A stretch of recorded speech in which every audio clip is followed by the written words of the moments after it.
Ika-23 kabanata. At si Pablo, na tumititig na mabuti sa Sanhedrin, ay nagsabi, "Mga kapatid na lalaki, ako'y nabuhay sa harapan ng Diyos sa buong kabutihan ng budhi hanggang sa mga araw na ito." At ipinag-utos ng dakilang saserdoteng si Ananias sa mga nalalapit sa kanya na siya'y saktan sa bibig. Nang magkagayoy sinabi sa kanya ni Pablo, "Sasaktan ka ng Diyos, ikaw na pinaputing pader.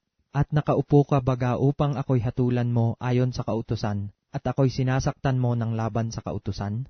At sinabi ng nangakatayo sa malapit, "Nilalait mo ang dakilang saserdote ng Diyos?" At sinabi ni Pablo, "Hindi ko nalalaman, mga kapatid na lalaki, na siya'y dakilang saserdote. Sapagkat nasusulat, huwag kang magsasalita ng masama sa isang pinuno ng iyong bayan." Datapwat ng matalastas ni Pablo na ang isang bahagi ay mga Saduseyo at ang iba'y mga Fariseyo, ay sumigaw siya sa Sanhedrin, "Mga kapatid na lalaki, ako'y Fariseyo, anak ng mga Fariseyo. Ako'y sinisiyasat tungkol sa pag-asa at pagkabuhay na maguli ng mga patay." At nang masabi na niya ang gayon, nangyari ang isang pagtatalo sa mga Fariseyo at sa mga Saduseyo, at nagkabaha-bahagi ang kapulungan, sapagkat sinasabi ng mga Saduseyo na walang pagkabuhay na maguli, ni anghel ni espiritu, datapwat kapwa pinaniniwalaan ng mga Fariseyo. At nagkaroon ng malaking sigawan, at nagsitindig ang ilan sa mga iskriba, nakakampi ng mga Fariseyo, at nakikipagtalo, na nagsipagsabi, "Wala kaming masumpungang anumang kasalanan sa taong ito. At ano kung siya'y kinausap man ng isang espiritu o ng isang anghel?"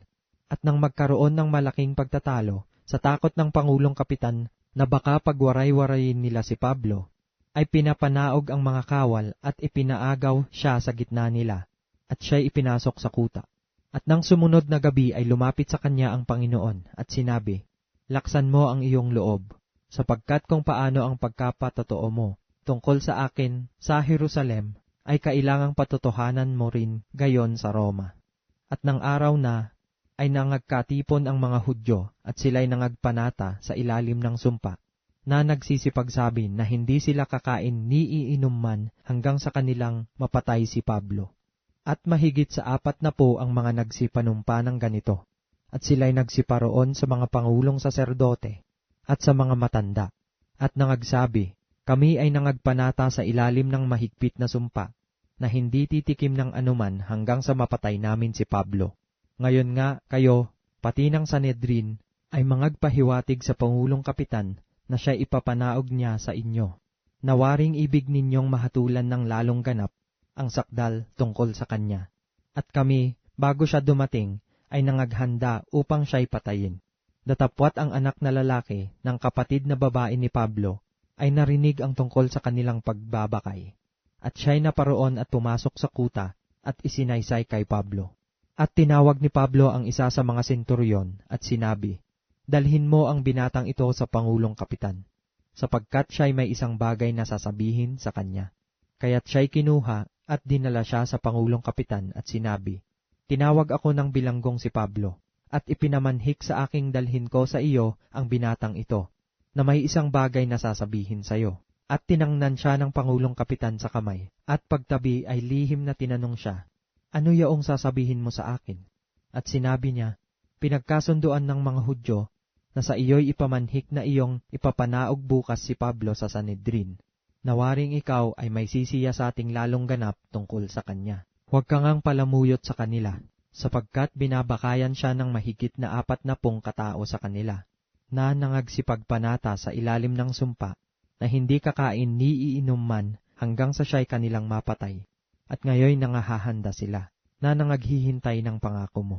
Kaya't pinaalis ng Pangulong Kapitan ang binata, na ipinagbilin sa kanya, "Huwag mong sasabihin sa kanino man na ipinahiwatig mo sa akin ang mga bagay na ito."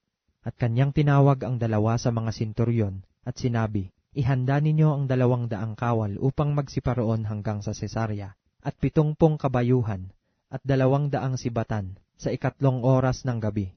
At pinapaghanda niya sila ng mga hayop upang mapagsakyan kay Pablo, at siya'y maihatid na walang panganib kay Felix na gobernador.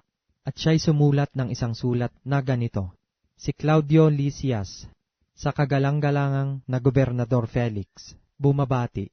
Ang taong ito'y hinuli ng mga Hudyo at papatayin na lamang sana nila. Nang dumalo akong may kasamang mga kawal at siya'y iniligtas ko, nang mapagtantong siya'y isang taga-Roma, at sa pagkaibig kong mapag-unawa ang dahilan kung bakit siya'y kanilang isinakdal, ay pinanaog ko siya sa kanilang Sanedrin. Nanasumpungan ko na siya'y kanilang isinasakdal sa mga suliranin tungkol sa kanilang kautusan, datapwat walang anumang sakdal laban sa kanya na marapat sa kamatayan o sa tanikala. At nang ipakilala sa akin na may banta laban sa taong iyan, ay ipinadala ko siya agad sa iyo, na aking ipinagbilin din sa mga sa kanya'y nangagsasakdal, na mangagsalita sa harapan mo laban sa kanya. Kaya't ang mga kawal, alinsunod sa iniutos sa kanila, ay kinuha si Pablo at dinala siya sa gabi sa Antipatris.